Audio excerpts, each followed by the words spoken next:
Boa noite. Dando continuidade à série de palestras semanais espíritas, hoje nós vamos aqui trazer um tema muito interessante de um livro pequenininho, mas riquíssimo, profundo demais, que é O que é o Espiritismo. É um livro de 1859. Ele veio depois do Livro dos Espíritos, né? Esse livro de Allan Kardec. É um livro curto, muito bem organizado, né? Então, o primeiro capítulo dele,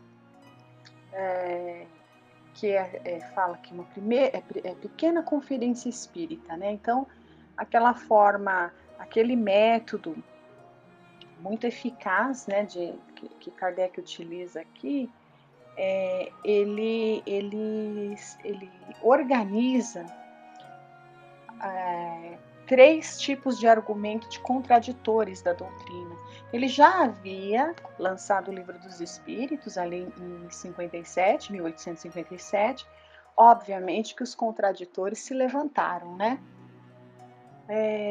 E ele era aquele observador, né, característica marcante de Kardec, esse espírito de curiosidade investigativa. Porque investigativa? Porque ele vai além só do sentimento de curiosidade, que é algo comum, né? Todo mundo se move um pouco pela curiosidade, mas bem poucos vão atrás de encontrar, de buscar as respostas ali racionais e necessárias, de estudar, de trabalhar para esclarecer, satisfazer a essa curiosidade de maneira coerente, racional, né? Então, ele imbuído aí dessa sua característica pessoal de observar, ele observava que dentre a crítica, elas não era tudo parecido, né? Dentre os contraditores, não era tudo muito parecido. Cada um tinha lá uma característica. Então ele dividiu em grupos, os grupos ali de contraditores, né? Então tem aqueles que contradizem sendo críticos, né? Outros contradizem sendo céticos, e há aqueles que são os contraditores por razões, pelo fanatismo religioso, né? E aí o que ele faz? Nesse livro, no primeiro capítulo, ele se dedica a ir contra-argumentando, porque é sempre o argumento, né? Então você tem argumentos para estar contra-argumentando cada um desses contraditores aí. Então, e isso é feito em forma de diálogos, né? Que também é uma característica metodológica e pedagógica muito eficaz de Kardec, porque com perguntas e respostas fica muito claro, e além de ficar muito claro, fica fácil para o leitor, né, para quem está lendo ali, acompanhar aquele raciocínio, porque é como se a pessoa estivesse ali presenciando, ouvindo um diálogo, né, que é sempre mais fácil para o nosso entendimento do que um texto longamente, uma dissertação muito profunda, porque os temas são naturalmente muito profundos. Então, se fosse colocar na forma de uma dissertação, ficaria maçante, cansativo, e muitas pessoas poderiam, né, desistir da leitura.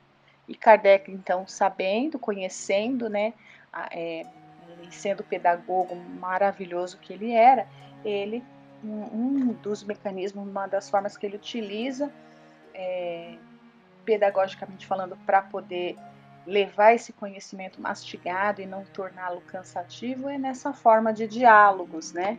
Que até pra gente, a gente lendo, a gente vê como que desenvolve, como fica fácil. Você pega os temas, os assuntos da mais alta complexidade filosófica, e pessoas ali de um senso comum ali até raso conseguem ali entender a essência do que está sendo dito, né?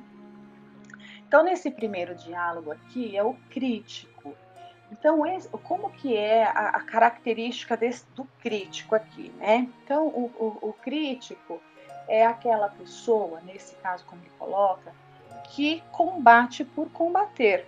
Então a pessoa já tem uma prevenção, né?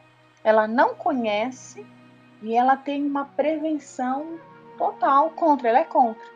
É tipo assim, você dá uma opinião, você fala, você mostra, apresenta uma tese, alguma coisa, e às vezes a pessoa nem para ouvir, para ler, não quer nem saber, só ouve falar, mas ela já tem aquela prevenção dela, sem nem conhecer o teor daquilo que está sendo apresentado, e por orgulho, né, porque é sempre o orgulho no final das contas, ela simplesmente vai refutar, e ela chama isso de crítica, né? Então, teve um visitante que foi lá na sociedade que Kardec participava lá, né, na sociedade, esqueci o nome da sociedade de Paris ali, depois eu vejo aqui, sociedade de, escapou agora, eu não vou recordar o nome da sociedade, sociedade de parisiense, alguma coisa assim, né? A sociedade lá em Paris que Kardec, a Sociedade Espírita de Paris, acho que é isso. Então, foi um crítico lá, uma pessoa, um visitante, né? Então ele é colocado aqui, ele é tratado no livro como visitante, e ele vai cheio de prevenções lá, e ele vai de uma forma até bem educada, né? Expor ali o que ele foi fazer. E ele procura por Kardec. A gente não vai dar para a gente, obviamente, ler tudo isso aqui, mas eu retirei alguns pontos bem interessantes para a gente pensar, né?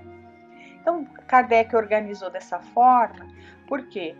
Para que aqueles que fossem contradizer o Livro dos Espíritos, então, antes de ler o Livro dos Espíritos, lessem esse livrinho aqui, né?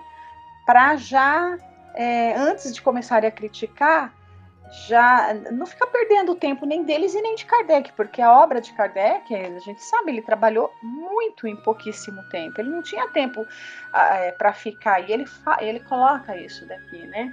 Ele não podia ficar atendendo todo mundo ali com críticas ali muito rasas, sem nem as pessoas ali com nem tinham direito a argumentos, eram simplesmente convicções íntimas ali, sem nem conhecer. Então, quando ele percebeu que isso estava ganhando um volume, ele resolveu publicar esse pequeno livrinho para que, então não vai querer ler lá o Livro dos Espíritos, então leia esse pequeno volume, né, aqui, e aí depois de ler esse pequeno volume, talvez a pessoa até desistisse de argumentar contra, porque aí já ia querer ir lá conhecer a obra, né, antes de ficar contra-argumentando. Então, foi assim. Então, esse visitante, ele chega lá na sociedade, né, de estudos espíritas, eu não sei exatamente o nome se é esse, e ele procura por Kardec, ele diz assim, olha, digo-lhe, Senhor, que minha razão se recusa a admitir a realidade dos fenômenos extraordinários atribuídos aos espíritos, que estou persuadido existem apenas na imaginação. Entretanto, temos que nos inclinar ante a evidência, e isso eu faria se tivesse provas incontestáveis. Venho, pois, solicitar de sua bondade a permissão para assistir, não desejando tornar-me indiscreto, pelo menos, a uma ou duas experiências que me convencesse, se isso for possível. Então, ele fala que ele já chega falando, eu não acredito, estou convencido, a minha razão, né? Veja que é uma pessoa que, né, característica marcante ali de uma personalidade bem orgulhosa, né? A minha razão se recusa a admitir, ele fala, né? Mas se eu tiver provas irrefutáveis, incontestáveis, né? Eu quero ter essas provas. E ele quer obter essas provas, né, numa condição de orgulho desse tamanho, ele acha que em uma ou duas sessões ele pudesse sair de lá convencido, né? E aí Kardec fala para ele, olha, caro senhor, se a sua razão... Gente, não vai dar para eu ler tudo na íntegra, porque é um texto longo e o tempo é curto. Então eu vou pular algumas partes, eu já frisei aqui só a ideia, né? As ideias ali... bom, é difícil a gente selecionar a parte mais importante do que Kardec fala, porque tudo, a cada parágrafo, a cada linha, você está numa... É parágrafo mesmo, cada frase, né? Cada frase, não é nem parágrafo, cada frase que você lê tem um ensinamento muito profundo, é muito difícil a gente selecionar aquilo que é mais, né? Mas vamos tentando aqui. Caro senhor, isso responde Kardec, se a sua razão se recusa a admitir o que nós consideramos fatos irrecusáveis, é que o Senhor considera a sua razão superior à de todas as outras pessoas que não participam das suas opiniões. E aí ele continua, Kardec, não duvido absolutamente de seus méritos e nem tenho a pretensão de alçar a minha inteligência acima da sua. Aí, né, então ele já está dizendo que, né, a pessoa já chegou lá com ideias pré-concebidas. E aí o visitante continua. O visitante, entretanto, se o Senhor chegasse a convencer-me a mim, que sou conhecido como um antagonista de suas ideias, isso constituiria um milagre favorabilíssimo à sua causa. Então ele ainda continua ali falando para Kardec que Kardec tinha, se Kardec conseguisse convencê-lo, já que ele é um antagonista, seria um milagre que ia favorecer ao Kardec e a causa, né, ao espiritismo. Então ele já chega falando assim. E Kardec diz: lamento, mas não possuo o dom de fazer milagres, porque ele diz que seria um milagre, né, se Kardec o convencesse, seria um milagre que iria favorecer a doutrina espírita. E Kardec responde: lamento, mas não possuo o dom de fazer milagres. O Senhor pensa que uma ou duas sessões serão suficientes para o convencer? Isso seria efetivamente um verdadeiro prodígio. Foi-me preciso mais de 1 ano de trabalhos para convencer a mim mesmo, o que pode provar que, se hoje creio, a isso não cheguei levianamente. Ademais, não organizo sessões e, ao que parece, o Senhor se engana quanto ao objetivo de nossas reuniões, de vez que não fazemos experiências, tendo em vista satisfazer a curiosidade de quem quer que seja. Então, ele está dizendo que não seria possível ali, né, promover naquele instante alguma coisa ali para satisfazer a curiosidade daquela pessoa que já está totalmente... que está totalmente já com a sua opinião formada e que não adianta, né? Então Kardec sabia, não adiantava ele ficar ali gastando sua energia e perdendo seu tempo com alguém que já que tem as suas ideias ali pré-concebidas e que não está disposto, né? A gente vai ver mais para frente que no caso dessa pessoa, ele não estava disposto a sequer se permitir conhecer, né? E aí o que o contraditor diz aqui, o visitante? Ele fala assim, olha, quer dizer então que não se importa de fazer prosélitos? Então prosélitos são adeptos, né? Ele diz, quer dizer então que não se importa de angariar, digamos assim, novos adeptos aí para suas ideias, para sua doutrina? E Kardec responde para ele, por que, pois, desejaria eu fazer do Senhor um prosélito, né, um adepto, quando o Senhor mesmo não deseja sê-lo? Não faço quaisquer convicções. Quando encontro pessoas sinceramente desejosas de se instruir e que me dão prazer de solicitar esclarecimentos, torna-se-me uma satisfação e um dever responder-lhe nos limites dos meus conhecimentos. Quanto aos antagonistas, porém, como o Senhor tem convicções arraigadas, não dou um passo para os desviar, mesmo porque o número dos que encontram bem preparados é considerável, e isso me dispensa de perder tempo com os que não estão, né? A convicção virá, cedo ou tarde, pela força mesma das coisas, e os mais incrédulos serão arrastados pela correnteza. Isso está no Livro dos Espíritos, né? Então, assim, o que ele fala, não adianta ele que não tem, ele não tem o interesse de querer forçar ninguém, como a gente aprende mesmo na doutrina, né? Nós também não temos que ser como Kardec, no sentido da gente não querer arrastar as pessoas para aquilo que faz sentido para nós. Os espíritos, né? Nós somos espíritos encarnados e cada um tem lá o seu grau de maturidade, cada um tem lá sua condição pessoal já própria, né? De no tempo certo, conseguir compreender algumas coisas ou não. Então a gente tem essa percepção de ver que às vezes tem pessoas que ainda não têm, e não adianta ficar perdendo tempo, como Kardec falou aqui, né? Não adianta ficar perdendo tempo. A gente tem que seguir e falar para quem quer ouvir, né? Isso a gente tem que fazer, falar para quem quer ouvir, estar de boa vontade para quem quer aprender, ensinar quem quer aprender, falar para quem quer ouvir. Isso é caridade. Agora, ficar debatendo, ficar querendo furar mais beijos, justificar, não, mas sabe, entrar num debate infindável ali e infrutífero com uma pessoa que está nessa condição, né, de crítica por crítica, sem conhecimento e sem a menor vontade e disposição de querer conhecer, até para que a sua crítica possa até ter ou não uma certa base, né, que já vê que é uma crítica totalmente desprovida de qualquer fundamento, visto que a pessoa sequer se deu ao trabalho de conhecer aquilo que ela está querendo criticar, né? E nós temos que aprender com Kardec, que é o professor de todos os tempos. A gente também não pode fazer isso, né? Impor nada e nem criticar levianamente aquilo que a gente não conhece, né?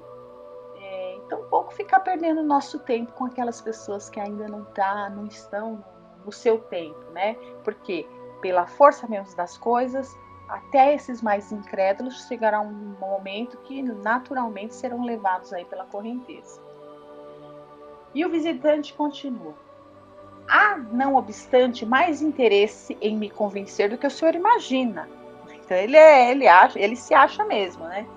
Permita que eu me explique com franqueza e prometa não se ofender com as minhas palavras. Eis as minhas ideias sobre a coisa em si e não sobre a quem me dirijo. Veja que ele tem um respeito muito grande, uma admiração até por Kardec, porque Kardec de fato era uma personalidade ali, o professor Rivail, vamos dizer, nessa época.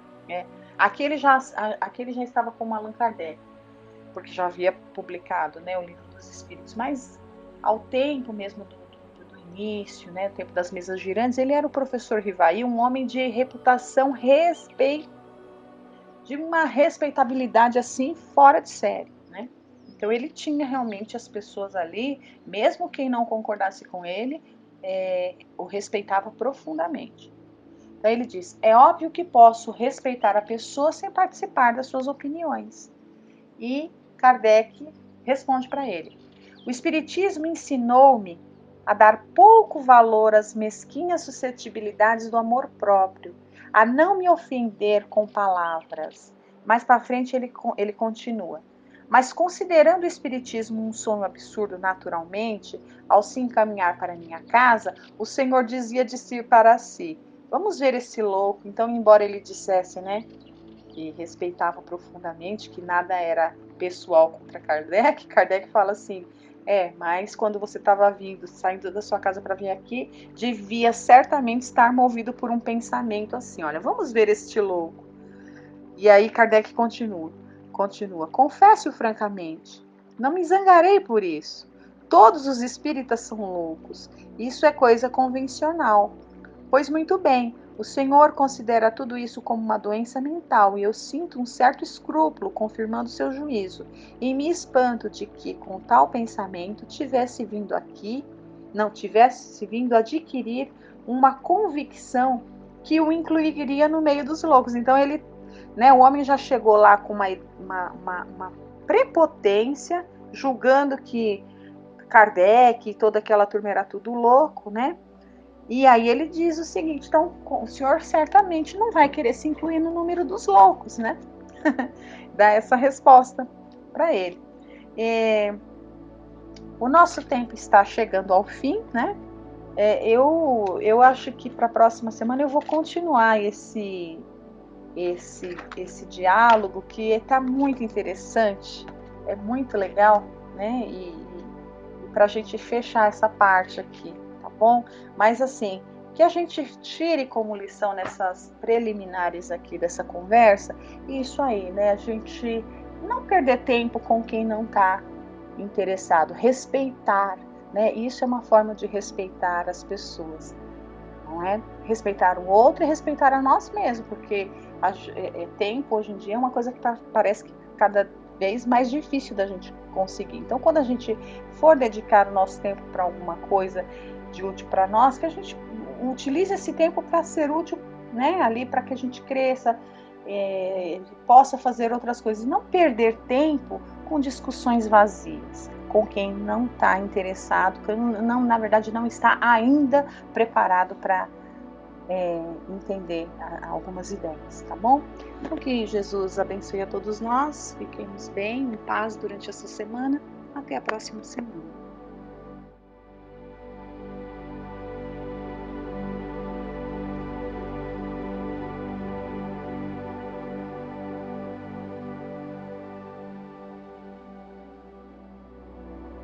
Boa noite. Vamos ver agora algumas questões da parte 3 do Livro dos Espíritos, que trata das leis morais. E no capítulo 4 fala sobre a lei de reprodução. Vamos começar pelo item 1, população do globo.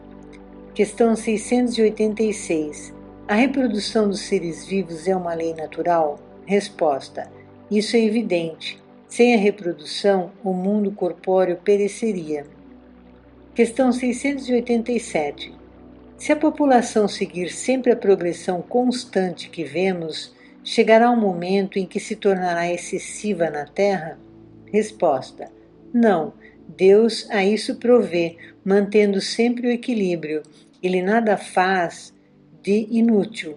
O homem, que só vê um ângulo do quadro da natureza, não pode julgar da harmonia do conjunto.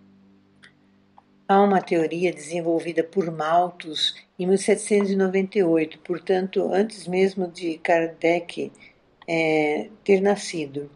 Já se falava na falta de alimentos. Essa teoria dizia que havia uma tendência de aumentar muito a população e chegaria um tempo em que não haveria alimento para todos os habitantes da Terra, pois a produção de alimentos era insuficiente, ou seria insuficiente.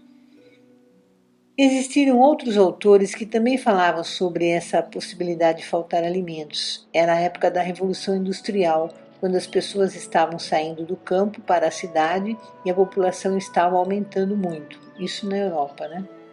Embora hoje em dia tenhamos tecnologia que permite melhorar a produção alimentar, outros fatores estão influindo para a falta de alimentos no planeta. São vários os apontados pelo site brasilescolawall.com.br, que está no site, que pode ser lido na íntegra. Também podemos considerar o egoísmo, que ainda fala mais alto nesse planeta Terra. Mas a resposta dos espíritos sobre isso é que Deus a tudo provê e nada faz de inútil. Então vemos que esses momentos que estamos passando, incluindo as questões geradas pela pandemia, está sendo acompanhado pelos auxiliares divinos, e tudo isso não deixa de ser uma prova que passará, como todas as outras provas que tivemos em algum tempo. Um dia chegam ao fim. Se Deus está permitindo essas dificuldades nestes momentos, tem uma razão de ser. E algo que estamos vendo é a solidariedade se manifestando pela população, apesar de situações em que o egoísmo se faz presente. Agora temos o item 2, sucessão e aperfeiçoamento das raças. Questão 688. Há neste momento raças humanas que diminuem evidentemente. Chegará um momento em que terão desaparecido da Terra? Resposta: isso é verdade, mas é que outras lhes tomam o lugar, como outras tomarão o vosso um dia. Então, no Livro dos Espíritos há uma questão que confirma e completa essa questão. É de número 185, eu vou ler. O estado físico e moral dos seres vivos é perpetuamente o mesmo em cada mundo? Resposta: não. Os mundos também estão sujeitos à lei do progresso. Todos começaram, como o vosso, por um estado inferior, e a própria Terra sofrerá transformação semelhante, tornar-se-á um paraíso, quando os homens se houverem tornado bons. É assim que as raças que povoam a Terra desaparecerão um dia, substituída por seres cada vez mais perfeitos.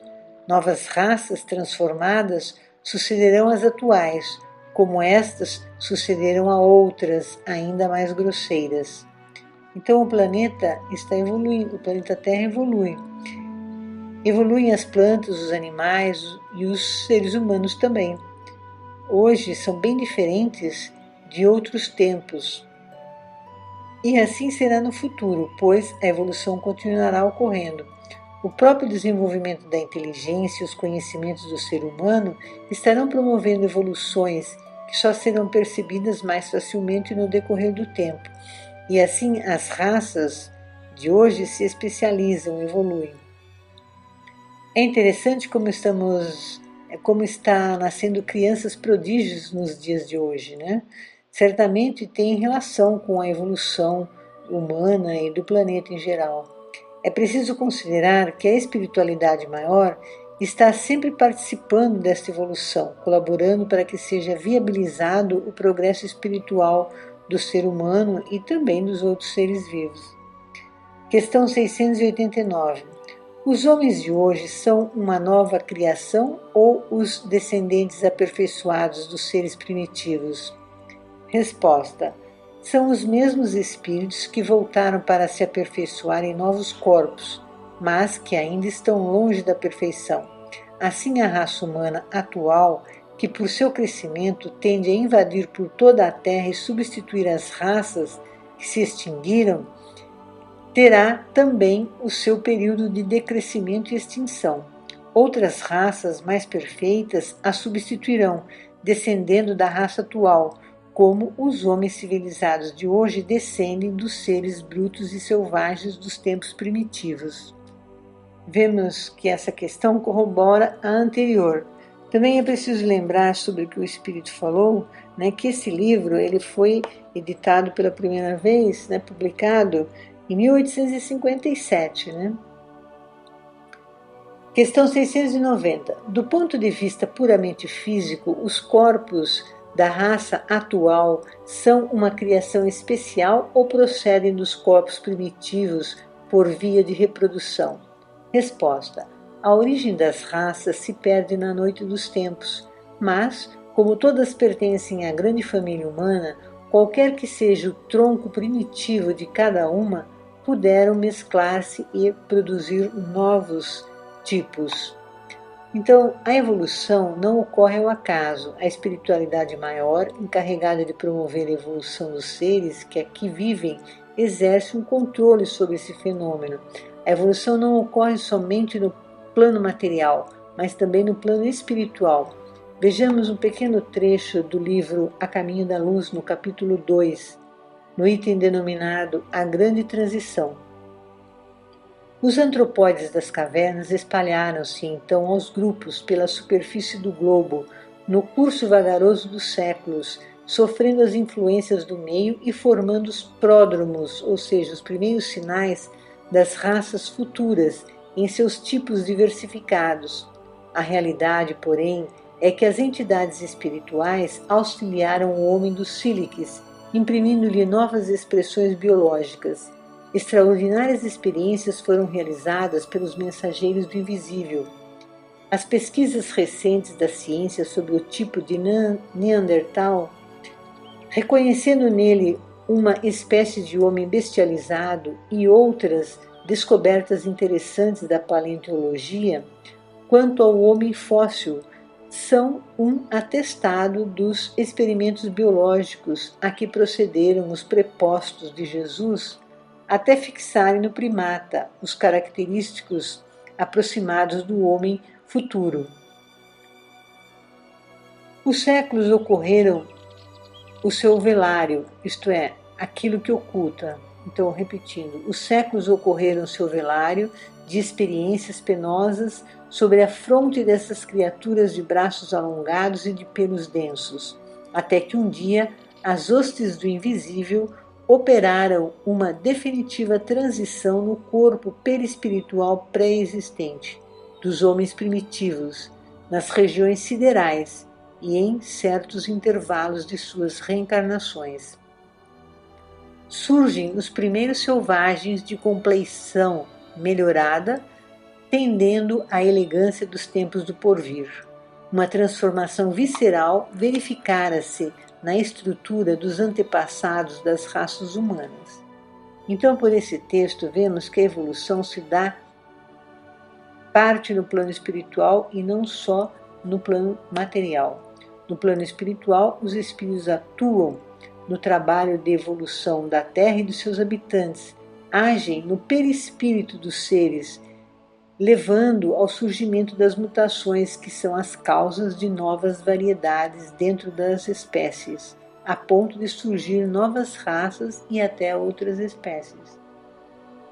Falando de todos os seres de uma maneira geral. Questão 691. Qual é, do ponto de vista físico, o caráter distintivo e dominante das raças primitivas? Resposta: desenvolvimento da força bruta em detrimento da intelectual. Atualmente dá-se o contrário. O homem faz mais pela inteligência do que pela força física e, no entanto, faz 100 vezes mais, porque colocou a seu serviço as forças da natureza, o que não fazem os animais. Então, vemos hoje as máquinas substituindo os homens nos trabalhos mais brutos. Questão 692. O aperfeiçoamento das raças animais e vegetais pela ciência é contrário à lei natural? Seria mais conforme a essa lei deixar as coisas seguirem o seu curso normal? Resposta: tudo se deve fazer para chegar à perfeição. O próprio homem é um instrumento de que Deus se serve para atingir os seus fins. Sendo a perfeição o alvo para que tende a natureza, favorecer a sua conquista é corresponder àqueles fins. O homem, com os conhecimentos que tem hoje, contribui para o aperfeiçoamento das espécies, criando novas variedades de plantas e animais. Fazem isso procurando desenvolver caracteres que sejam de interesses aos humanos, mas tudo o que ocorre é regido ou aprovado pela espiritualidade, pois a evolução do planeta está nas mãos de espíritos da equipe de Jesus que trabalham pela evolução dos seres que aqui vivem. A evolução do homem também depende da evolução de animais e plantas. Um contribui para o progresso do outro com o papel que desempenham no planeta. Provavelmente, desde o início da agricultura, quando começaram a cultivar os grãos de cereais, o homem percebeu a existência das variedades de plantas dentro de uma espécie e aprendeu a selecionar sementes para o seu plantio e, com isso, contribuíam desde aqueles tempos para a evolução de certas espécies. Questão 692A. Mas o homem é geralmente movido nos seus esforços para o melhoramento das raças apenas por interesse pessoal, que não tem outro objetivo senão o aumento de seu bem-estar. Isso diminui o seu mérito? Resposta: que importa que o seu mérito seja nulo, contanto que se faça o progresso? Compete a ele tornar meritório o seu trabalho através da intenção. Demais, por meio desse trabalho, ele exercita e desenvolve sua inteligência, e é sob esse aspecto que tira maior proveito. Então, o homem pode desenvolver um trabalho de aperfeiçoamento de seres da natureza apenas por interesse pessoal, por exemplo, para aumentar a produção alimentar e com isso ter mais lucros, mas essas ações o levam a desenvolver o seu pensamento, o seu conhecimento. Isso o auxiliará a mudar seus objetivos, né? A mudança, a maneira de ver as coisas. Então, evoluindo também, né, nos seus sentimentos. Então, finalizando, né, eu vou ler uma poesia como se fosse uma prece. O nome da poesia é Lembra-te do Céu. És uma estrela caída sobre os pauís da terra, acima de todas as coisas transitórias que se desfazem como as neblinas aos beijos leves do sol. És alma em ascensão para Deus.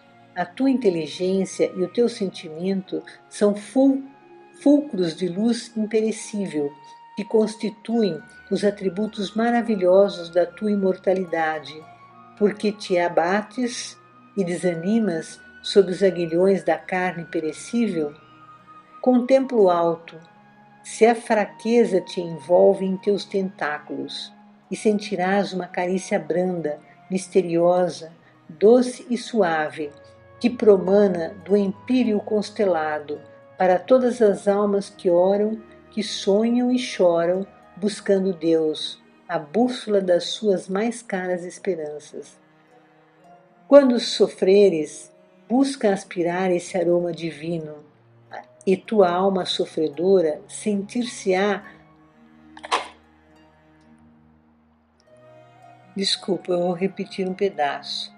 Quando sofreres, busca aspirar esse aroma divino, e tua alma sofredora sentir-se-á envolta na beleza, no eflúvio peregrino que mana fartamente dos espaços imensos. Na amargura e na dor, lembra esse dia que te espera na indefinível primavera gloriosa de amor. Boa noite, obrigada, que Deus nos auxilie e nos ampare todos os dias. Nos lembremos de orar sempre.